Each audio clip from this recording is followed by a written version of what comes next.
ঘটনা আপনাদেরকে বলি। ঠাকুরগাঁয়ের এক মা, তার নাম হচ্ছে শিল্পী বেগম।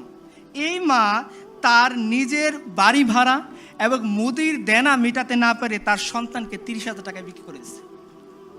আরও দেখেন, হাফিজুল ইসলাম এক অথর্ব বাবা, যে শুধুমাত্র এই জন্যে তার সন্তানকে 6,000 টাকার বিনিময়ে বিক্রি করে দিছে, কারণ সন্তান নিয়ে তার মা যখন গার্মেন্টসে যায় তাকে অ্যাকসেপ্ট করে না। সন্তান সহ গার্মেন্টসের চাকরি সে ঠিকভাবে করতে পারে না, এই জন্যে সে আর তার স্বামী মিলে মাত্র 6,000 টাকায় সন্তান বিক্রি হচ্ছে। কিসের জন্যে? নিজের দারিদ্রতা নির্মূল করার জন্যে। বানিয়াচং উপজেলার একটা কাহিনী শোনেন। রহিমউদ্দিনের স্ত্রী আকলিমা বেগম, তিনি মাত্র 6,000 টাকার বিনিময়ে নবজাতক বিক্রি করে দিয়েছে। কেন বিক্রি করেছে জানেন? এই তার গরিব স্বামী তাকে নিয়ে বানিয়াচং হাসপাতালে ভর্তি করাইছে।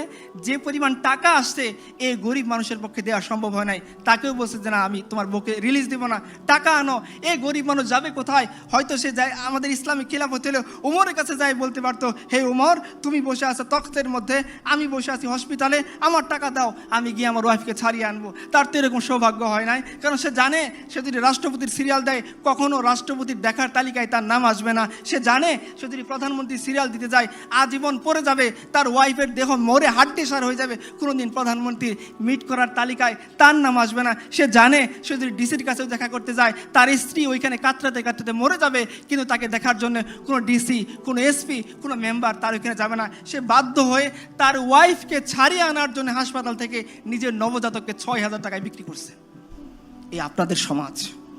আমি আপনাদেরকে আরেকটা সমাজের কথা শোনাই, যে সমাজের মধ্যে যে একবার উমর রাদিয়াল্লাহু আনহু রাতের অন্ধকারে, তার একটা স্বভাব ছিল, তিনি রাতের অন্ধকারে মানুষের কার কি প্রয়োজন এটা দেখার জন্য তিনি হেঁটে হেঁটে যাইতেন, মানুষের খোঁজখবর নিতেন। একবার তিনি গেছেন, গিয়ে দেখেন সমানে ধোঁয়া উঠতেছে। তো তিনি দাঁড়ায় দেখতেছেন, একটু পরে আবার ধোঁয়া উঠতেছে। লকডাউন সময় ধরে তিনি পর্যবেক্ষণ করলেন, আবার ধোঁয়া উঠতেছে। তো তিনি আস্তে আস্তে আস্তে আস্তে কাছে গেলেন, গিয়ে বললেন, দেখলেন যে একটা মহিলা তার সন্তানটা পাশে বসা, সে ডেচকির ভিতরে কি যেন জাল দিচ্ছে আর ধোঁয়া উঠতেছে। তো বলছে, মা আপনি কোত্থেকে আসছেন, কি করতে আসছেন? বলছে, দেখো খলিফা উমরের সাথে দেখা করতে আসছিলাম, এখন তো রাত হয়ে গেছে, তাবু খাটে সে কখন থেকে অপেক্ষা করতেছি, এই সন্তানটাকে চেষ্টা করতেছি একটু ঘুম পাড়াবো, কিন্তু আমার বুকে দুধ নাই, এই বাচ্চাটা ক্ষুধার যন্ত্রণায় কষ্ট পাচ্ছে। তো আমি একে সান্ত্বনা দেওয়ার জন্যে একটা হাঁড়ির মধ্যে কয়েকটা পাথর নিয়ে জাল দিচ্ছি আর বলতেছি, দেখো বাবা রান্না হচ্ছে, তুমি একটু অপেক্ষা করো, রান্না হচ্ছে, তুমি একটু অপেক্ষা করো। এই দৃশ্য দেখে আমিরুল মুমিনিন উমর রাদিয়াল্লাহু আনহু বাচ্চা শিশুর মতো কাঁদতেছেন, দ্রুত আসছেন, বাইতুল মাল থেকে নিজে আটার বস্তা নিয়ে গেছেন। তার গোলাম বলতেছিল, হে আমিরুল মুমিনিন, আপনি তো আমাদের সবার আমির, আপনি আমার আকা, আমার মনিব, আমি আপনার গোলাম, বস্তা না আমার পিঠে দিবেন, আমি না আপনাকে নিয়ে যাব। ওমর বলতেছেন, হে আমার গোলাম, যে বোঝা আল্লাহ আমাকে দিছেন সেই বোঝা কিয়ামতের দিন তুমি বইবা, বস্তা আমার কাঁধে তুলো। উমর রাদিয়াল্লাহু আনহু খলিফাতুল মুসলিমিন রাদিয়াল্লাহু আনহু, তিনি উটের ও আটার বস্তা পিঠে নিছেন, একটু তেল একটু ঘি হাতে নিছেন, কয়েক মাইল হেঁটে ওই নারীর কাছে গেছেন, গিয়ে তিনি নিজ হাতে আমিরুল মুমিনিন উমর ওই যে পাথরে দিয়ে গরম করা যে পানি, সেই পাথর সরিয়ে ওইখানে তিনি আটা দিয়েছেন, আটা গুলছেন, নিজে রুটি বানাইছেন। এরপর বুড়িয়াকে বলছেন, মা তুমি শেখো। এই উমর খলিফাতুল মুসলিমিন রাদিয়াল্লাহু আনহু তিনি চলে গেছেন ওই বাচ্চার কাছে, গিয়ে যে উমরকে দেখলে শয়তান রাস্তা ছেড়ে দেয়, এই উমর বাচ্চা, আমরা যেভাবে ঘোরাঘোরা খেলি পিচ্চির সাথে, এই খলিফাতুল মুসলিমিন উমর রাদিয়াল্লাহু আনহু বাচ্চা শিশুর সাথে তিনি ঘোরাঘোরা খেলতেছেন আর বলতেছেন,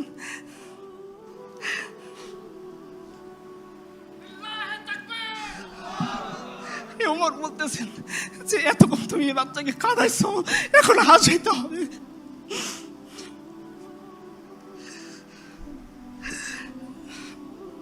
আমি এমন কোন নেতার কথা বলতেছি না যারা মানুষের ভোট ডাকাতি করে নেতা হয়, আমি এমন নেতার কথা বলতেছি যিনি আল্লাহর কাছ থেকে জান্নাতের সার্টিফিকেট পাইছেন। উনি বলতেছেন যে ওমর, যতটুকু তুমি বাচ্চাকে খাদাইছো এখন তোমাকে হাসাইতে হবে।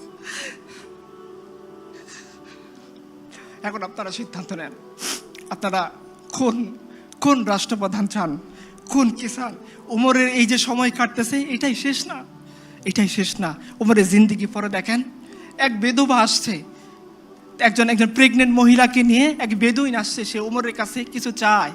তারও আস্তে আস্তে রাত হয়ে গেছে, সে তাঁবুর মধ্যে অপেক্ষা করতেছে, আর ওদিকে তার স্ত্রীর প্রসব বেদনা শুরু হয়ে গেছে। কাঁদতেছে এই বেদুইন বসে। এখন সে কি করবে? একা তো তার কিছু করার নাই। এই মহিলাকে সে কিভাবে সামলাবে, কিভাবে ওইখান থেকে মদিনার কাছে যাবে? ও ওমরের কাছে ধরা পড়ছে। ওমরের কাছে ধরা পড়ছে। ওমর বলছে, তোমার কি হয়েছে? বেদুইন বলছে, তুমি সরো এখান থেকে, তুমি পুরুষ মানুষ, তুমি কি করতে পারবো আমাকে এই মুহূর্তে?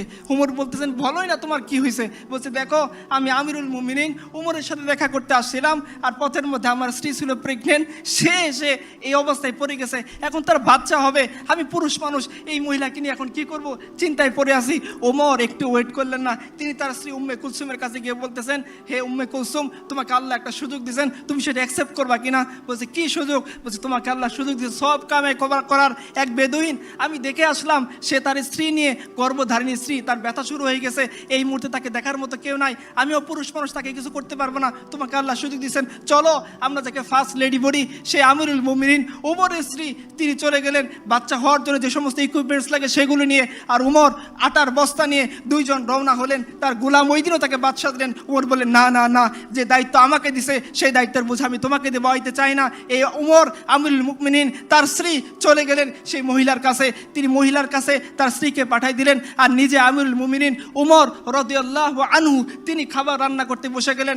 একটু পর যখন বাচ্চা হইল, ওইখান থেকে বেদুইনের সামনে উমরের স্ত্রী ভিতর থেকে ঘোষণা দিল, হে আমিরুল মুমিনিন, বেদুইনকে বলেন তার ছেলে হয়েছে। বেদুইন এতক্ষণ উমরের পাশে বসেছিল, একটু পরে সে সরে গেল। উমর বলছে, না না, তুমি সরো না, তুমি যে আর্গুমেন্ট নিয়ে উমরের কাছে আসছিলা, হতভাগা উমর, তোমার সামনে তুমি যা কিছু বলতে চাও এখন বলো, কি আমাদের দিন উমরকে তুমি অপরাধী সাব্যস্ত করো না। আপনারা সিদ্ধান্ত নেন, আপনারা কোন ধরনের জীবন বিধান চান? যে জীবন বিধান একজন শাসককে একজন শাসিতের পায়ের কাছে এনে দেয়, যে জীবন বিধান একজন শাসককে বিচারে কাঠগড়ায় দাঁড় করায় দেয়, যে জীবন বিধান একজন শাসককে উটের বস্তা, আটার বস্তা কাঁধে করে জনগণের কাছে পৌঁছে দিতে বাধ্য করে, সেই জীবন ব্যবস্থা না ওই জীবন ব্যবস্থা যারা মানুষের ভোট ডাকাতি করে, যারা মানুষের টাকা ডাকাতি করে, যারা মানুষের অর্থ ছিনতাই করে, জীবন যৌবনকে বিপর্যস্ত করে, লাখ লাখ যুবককে বেকার করে, লাখ লাখ মানুষের স্বাধীনতা হরণ করে, যারা বিদেশে গিয়ে ফুর্তি করে, ফষ্টি নষ্ট করে, তাদের জীবন ব্যবস্থা আপনারা সিদ্ধান্ত নেন। এটা আপনাদের সিদ্ধান্ত, আমি কিছুই বলবো না।